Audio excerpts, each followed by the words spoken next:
Simon, ne želim te izgubiti. Nećeš me izgubiti, okej?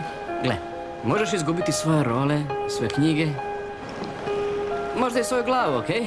Ali mene nikad nećeš izgubiti. Jesi me čula? Ne, gle, znaš što? Mislim da ti sve ovo govoriš jer razmišljaš o tome. Ali stvari se mogu promijeniti. Kad sam otišla iz Meksika, osjećala sam se sama, bez prijatelja, ičega. Sjećam se savršeno kad sam te onda vidjela da ulaziš u roller.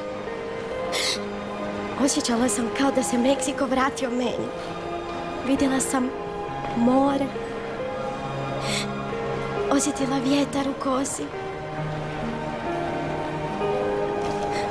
Želim da uvijek budemo skupa. Želja prihvaćena. Bićemo uvijek skupa, Luna.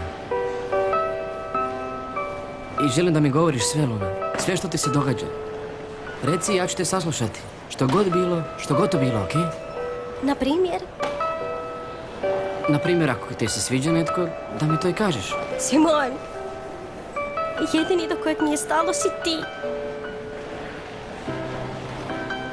Da, znam, Luna, znam. I hvala ti na tome, ali vidi, život ide dalje.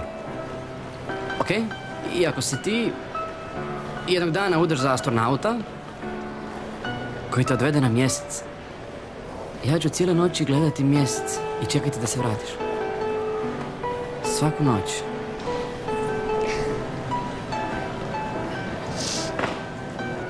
Jesi bolje? Da. A ti, kako se osjećaš? Dobro. Dobro, idem raditi.